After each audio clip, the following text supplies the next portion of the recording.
Season's greetings.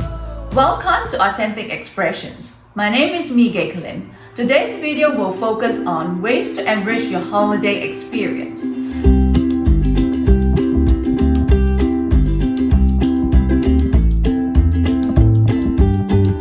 As we approach the holidays and the closing of the year, it is time to take inventory of your journey and examine your relationships. With the commercialization of the holidays, one can be easily swept into a competitive need to purchase or buy the latest gadget. It is easy to feel overwhelmed with a multitude of demands during the holidays. They include time pressure, financial strain, increased travel, or even social pressure. To have a better control of these expectations, start to examine your personal values and evaluate your priorities.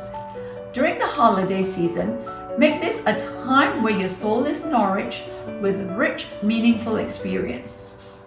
Create intentional strategies to enjoy the experiences that enriches both you and your family. Learn to build congruency between what you desire and start to focus on honoring and nurturing these traditions that enrich your life.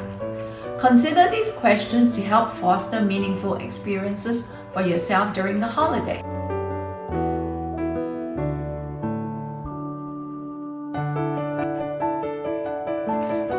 How can I use my time together to create meaningful dialogue with my children or spouse or parents? How can I carve out time to create long-lasting memories with my children and other special people in my lives? How can I fill my own cup and not deplete my energy or resources during the holidays? How can I share the gift of my time and attention with others during the holidays? How can you use the holiday season to focus on completing a project of choice for my children, for my spouse, or for my parents? What new traditions would I like to create with my aging parents? How can I use the holiday as a time to slow down and savor joyful experiences with special people? How can I use the holidays to mend fractured relationships with a sibling or a parent or an aunt? So consider these questions to ask yourself during the holidays. Additionally, as you journey through the holidays, also look for opportunities to heal fractured relationships with a parent or an in-law or a sibling or a friend. In any fractured relationship, it is common to hang onto one resentment that caused the rift and build your bitterness around that one theme. It could be a theme of being discounted, being disregarded, feeling ignored, or feeling unimportant. An example of a harbored resentment could be, my mother-in-law seldom acknowledged my efforts to help her, so therefore she doesn't give me credit. In an effort to deal with tension between you and the person, make it a point to understand the emotions that impacted their stance. Avoid the immediate need to seek an apology or a resolution, but seek to have conversations with an inquisitive attitude. Create an intent to understand the emotions that drive their behaviors and thoughts.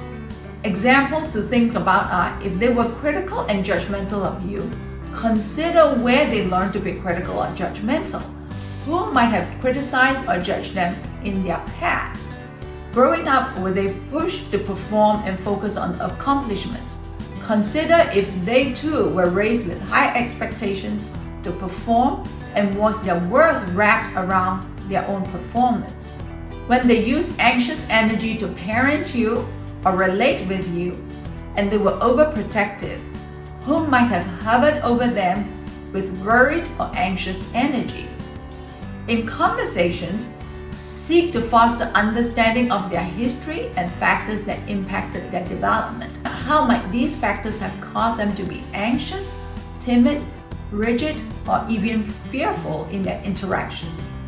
Instead of harboring resentment, shower them with the gift of understanding their own fractured history. Here are some questions to weave into your conversations with them to learn about their history.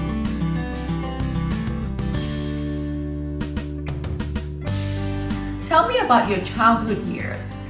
What was your relationship like with your parents?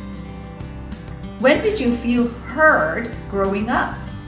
When did you feel important and recognized during your childhood? Who disciplined you and how were you disciplined?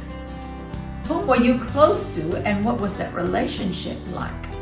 What special traditions did you and your family enjoy during the holidays? In closing, consider creating healthy self-chatter during the holidays.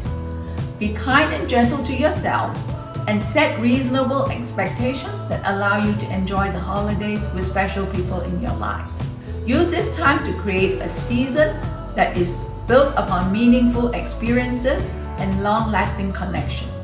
A closing quote by Buddha to remember during the holidays is, "In the end, only 3 things matter: how much you love, how gently you lived, and how gracefully you let go of things not meant for you."